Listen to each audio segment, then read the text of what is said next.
Vermont Public Radio, WVPR, Windsor, Vermont, at 89.5 megahertz. And now, the Hall of Fantasy. Welcome to the Hall of Fantasy. Welcome to the series of radio dramas dedicated to the supernatural, the unusual, and the unknown. Come with me, my friends. We shall descend to the world of the unknown and forbidden, down to the depths where the veil of time is lifted, and the supernatural reigns as king. Come with me and listen to the tale of The Night the Fog Came.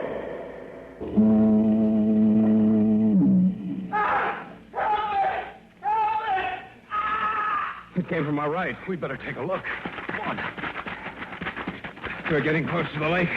Only this fog. Wait a minute. There. Right there. Let's take a look. I hope he's all right. Roll him over. All right. He's dead. I know. Do you realize how he died? What do you mean? Look at him closer, Hal. His clothes aren't wet. Even his hair isn't wet. But look at the water trickling from his mouth. This man died less than a minute ago on dry land, 200 yards from the lake. And he died by drowning.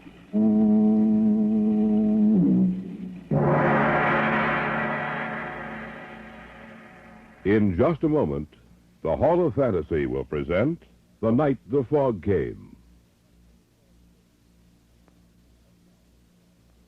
And now for our story. An original tale of fantasy by Richard Thorne entitled The Night the Fog Came. If the theory of evolution is correct, then there is a connection between the minute organisms which are found to be living in water and life as we know it today. But what connection with us did those things have which came from out of the fog? What connection with human life did those horrible creatures who came from the depths have? And what is their purpose?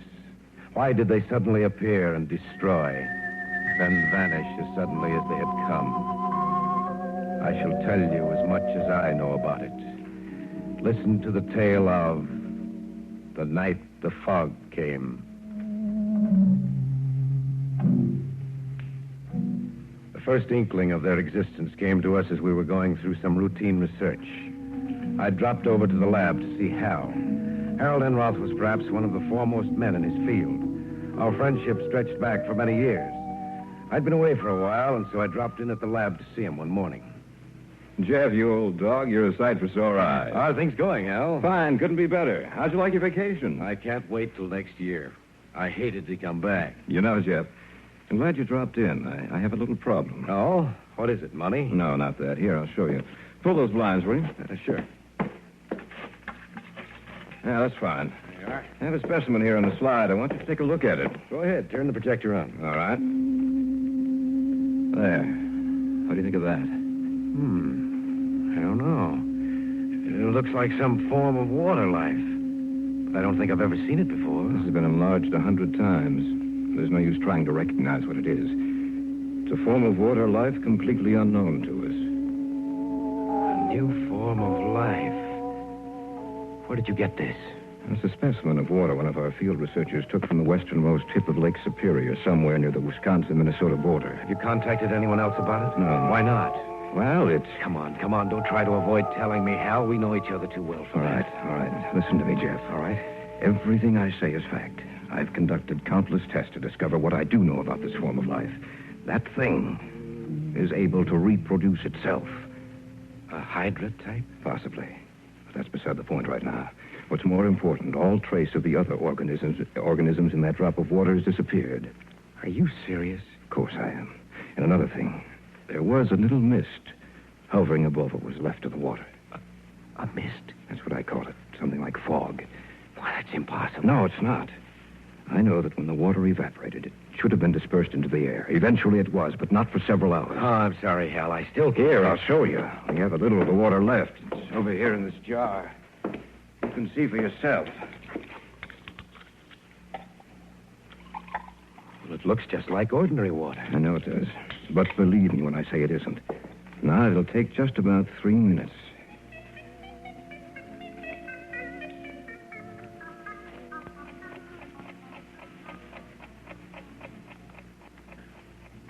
Do you see what's happening? I can't believe my eyes. See that little cloud of misty vapor beginning to form like fog? Yes. But what causes it? I wish I knew.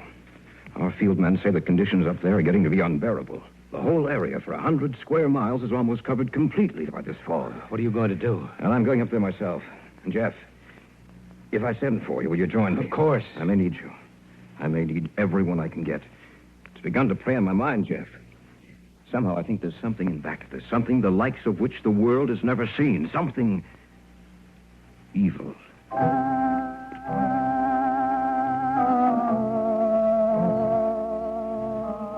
Hal went up there the afternoon of the morning I had seen him. At first, he wrote that the reports had been exaggerated. Then he discovered that all traces of the new form of life had disappeared. He decided to return. I was quite glad to get that letter from Hal. Before he had gone up there, he had been quite worried.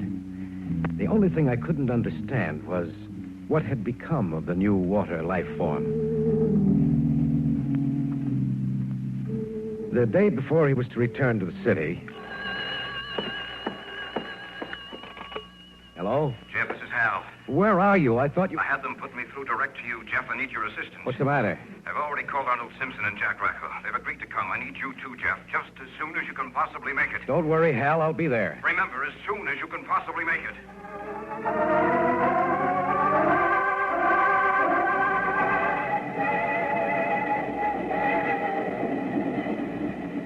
I knew Arnold Simpson, and he and I went up together. The train left Chicago and headed north, and then slightly west over Illinois and Wisconsin. Simpson and I talked it over on our way up there. Hal talked to you before he left, didn't he, Arnold? Yes, he did. I never had enough time to get up to his lab so he could show me what it was, but his words were description enough. Frankly, I'm worried. In what way? Jeff, why should a new form of water life suddenly appear? Why should it destroy everything with which it comes into contact? And why should the mist or the fog appear to be so dense and heavy? I don't know. That's just the trouble. We don't know.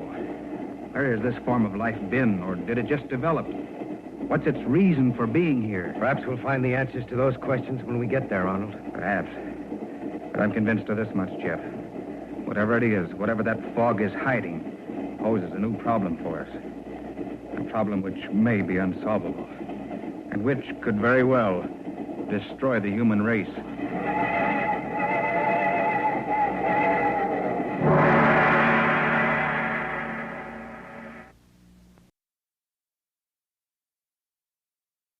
Back now to our story. An original tale of fantasy by Richard Thorne entitled The Night the Fog Came.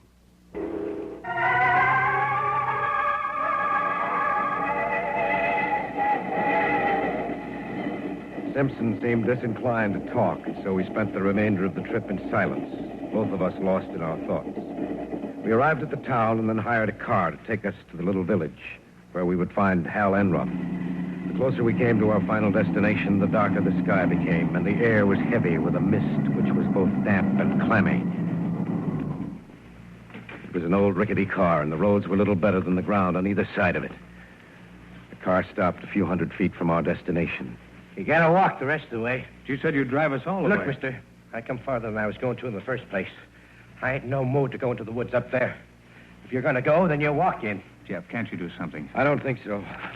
Here's your pay. Thanks. Let's go, Arnold. It could be worse, Arnold. I suppose so. He seemed genuinely afraid. Aren't you? A little. Hey, we must be pretty close to the lake. I've never seen the fog this thick. It's unnatural.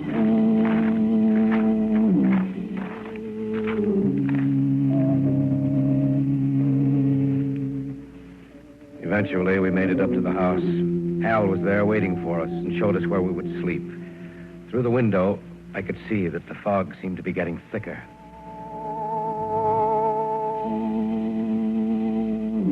That's an eerie, lonely sound. You get used to it after you've been here for a while. Hal, you wrote me that this fog, the new form of life, had disappeared. It had.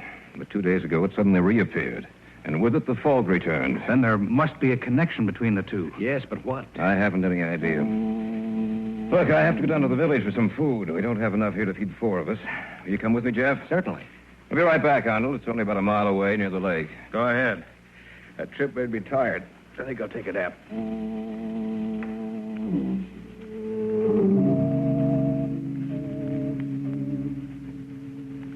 The house in which we were staying was on a high level of ground which tapered off on the side facing the lake. It was only 3 in the afternoon, but it looked almost as dark as late evening. And there was something about that cloudy mist.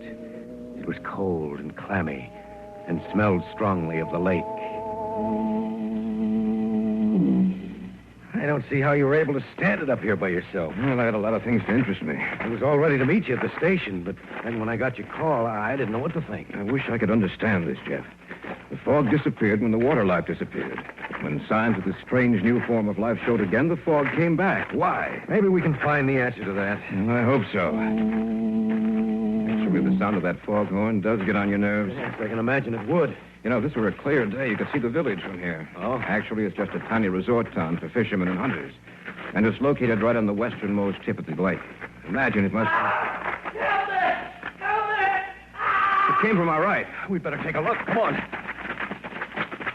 We're getting close to the lake. If only this fog would... Wait a minute. There, right there. Let's take a look. I hope he's all right. All right. Roll him over. Okay. He's dead. I know. But do you realize how he died? What do you mean? Look at him closer, Hal. His clothes aren't wet. Even his hair isn't wet. But look at the water trickling from his mouth. This man died less than a minute ago on dry land, 200 yards from the lake. And he died by drowning. That's not possible. You sure he drowned? There must be a doctor down at the village. Let's take him down there and see what the doctor says. Only I'm sure he'll agree with me.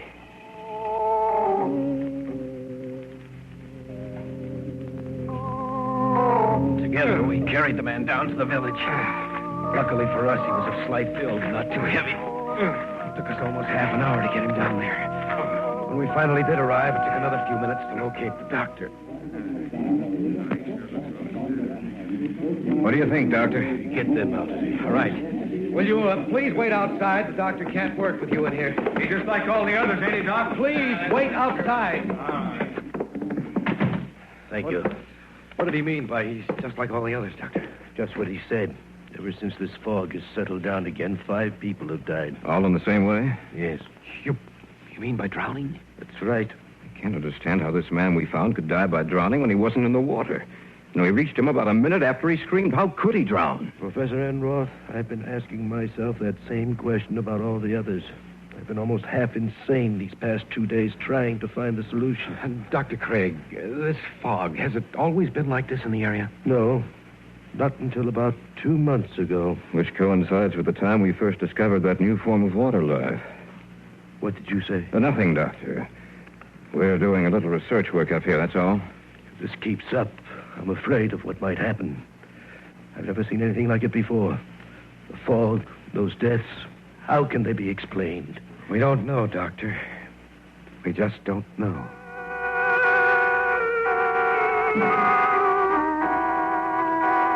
When we got back to the house, our arrival must have awakened him, for as we entered, he came slowly down the stairs from the 2nd floor.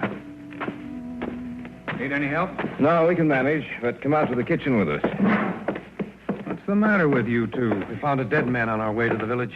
Are you serious? Just set those bags on the table. All right. Oh, I'm not joking, Arnold. We heard a scream. It took us about a minute to get to him. He was dead when we got there. A knife? Drowned. What? On dry land, 200 yards from the lake. You must be insane. No, it's the truth, Arnold. And there have been 4 other deaths just like it. When did they happen? In the last 2 days. Since the fog reappeared. That's right. Then there is a definite connection between this fog and the new life form you've discovered, Hal. That's right. But what's the connection?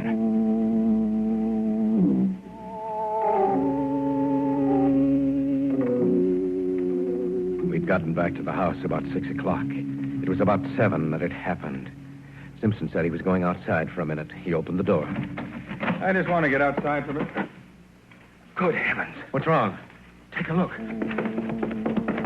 The fog. It's so thick. I've never seen anything like that before. Shut the door. Some of it's getting inside. It's moving along the floor. Shut the door! Did you see it? Yes. The fog. Just like it was alive. Moving like a living thing. Creeping along the floor.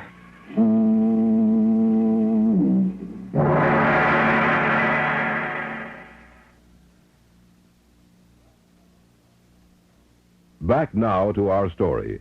An original tale of fantasy by Richard Thorne entitled The Night the Fog Came. When Simpson had opened the door, the fog crept into the house in little wisps that curled and snaked this way and that. It looked like a thing alive. You saw it, didn't you, Hal? Yes, I saw it. What does it mean? I'm afraid of what it means. You mean you know? I hope I'm wrong, but I'm afraid I'm not. It's just possible that this form of life is developed from something that was present in the water all the time. The great brute animals ruled the world before man appeared and then were destroyed. Eventually, mankind wrested the supremacy of the earth from the other animal and plant life. Perhaps the cycle is to continue. Perhaps, after man, this new form of life.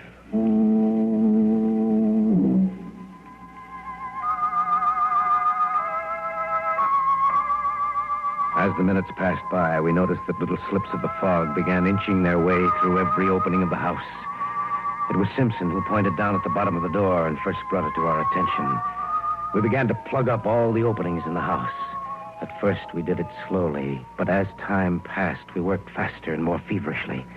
No matter how tired we became, we had to finish the job, or the fog might claim the house, too. It was too quiet. The only thing we heard was the distant, monotonous call of the foghorn. And then Hal broke the silence. Do you know why this fog is so thick? I wish I did. This might be insane, but it has to be the answer. That fog is carrying moisture, a lot of it, perhaps enough to also carry this new form of life. To move it from place to place, to spread it even farther. To kill everything which stands in its way. That might be it. It is. I'm sure it is. Well, in that case, what happened to break it up the first time? And that's the solution to the problem. I don't know what it is, but it did break it up the first time. It drove it back, down to the depths from where it came. That's why there was no sign of it in the water. That came from right outside the house. Racco. He said he was going to arrive this evening. We better take a look. Bring the flashlight. Right. Let's go. That light doesn't carry more than a few feet. So wet out here. Over there. Look. Little pinpoints of light dancing up and down, all clustered together. That must be it. Come on. It's spreading out. Right, look. There, on the ground. It's Racco. The same way. The same way as the other one.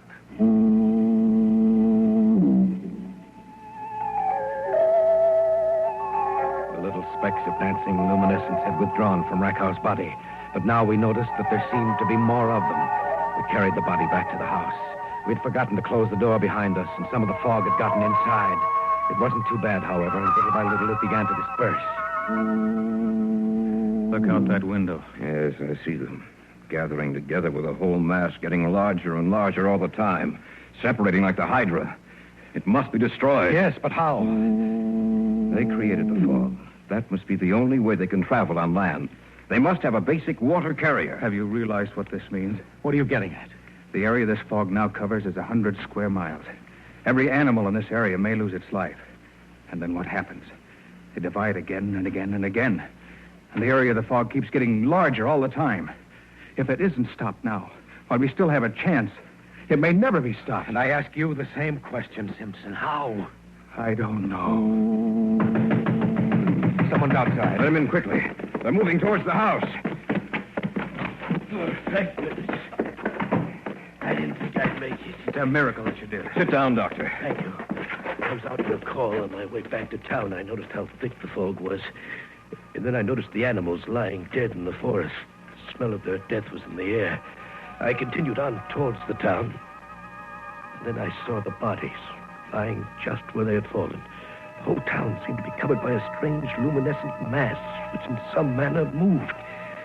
I was afraid. Then I thought of you people in this house, and I got here as soon as I could. I don't know how long we'll be able to withstand them, Doctor. I'm sure the townspeople are dead now. In fact, almost every living creature in the area must be dead. But what is it? What caused it? If we get out of this alive, Doctor, we'll tell you. Look outside. It must have split again. It's twice the size it was. What are we going to do? Look into the doorway. They're getting through. Plug it up. Use some newspaper, clothes, anything. We've got to stop it. Constant opening and closing of the door. Loosen the other things we had down there. I think that'll do. Look, the things that did get in. First you see their light, and then they're gone. What happens to them? Perhaps we can't see them. Or perhaps they die. Hal, wait a minute. Your first letters to me mentioned the fact that the mist had been dispersed. What caused it? I don't know. Doctor, you're a native of these parts. Yes. I want you to tell me about anything unusual which happened that day. Well, I don't remember anything about that day particularly. I remember I was quite pleased to see that the fog had lifted. It was a beautiful day. Unseasonably warm. In fact, the sun was quite hot. Heat. I wonder if... If what, Jeff? These things, these Hydra-type creatures must die in the heat. This house is quite warm. The day the fog was dispersed was warm with a bright sun. Perhaps that's the answer. Doctor, is there any fire break around this area? Well, there was one cut through the trees several years ago. Yes. Case of a fire, a bad one, in the heavy timberlands. Everyone was instructed to get into this area. In other words, there's a complete fire break around this entire area. Yes. It comprises about 150 square miles. And that's it. It's the only chance we have. We'll burn out this area and hope it drives them back. There's some oil downstairs. Get it. We'll start the fire here and hope it sets fire to the trees surrounding this house. Be right back. We'll have to make a run for it once this place is on fire. We may not come out of this alive, but we can try.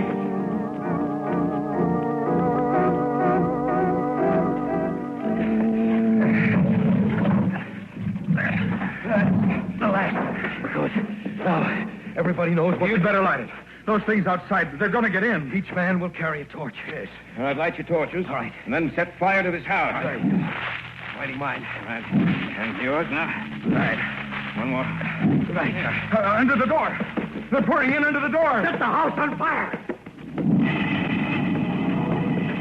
Let's get out of here.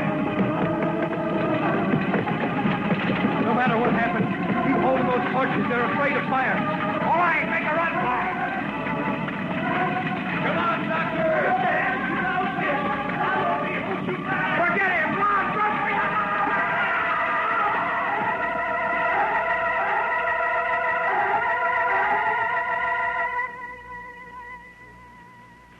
The fire caught hold, and the entire area was burned out. A week later, the smoke had cleared, and the fire was out. There was no sign of the fog, which had meant death to so many things. I had caught a glimpse of the doctor. He had dropped his torch, and it had gone out. He was immediately engulfed in those luminescent killers. I'm going back up there with Enroth and Simpson. Though there is now no trace of those things in the water, still we know they lurk somewhere, waiting for their moment. We must destroy them, once and for all, before that moment arrives.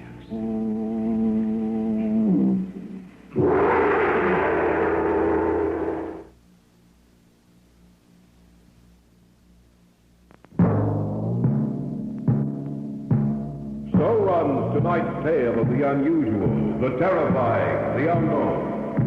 Join us again when next we journey down the corridors of the Hall of Fantasy to hear another strange tale of the supernatural. All characters and events portrayed in these programs are fictional, and any similarity to actual events or persons, living or dead, is purely coincidental.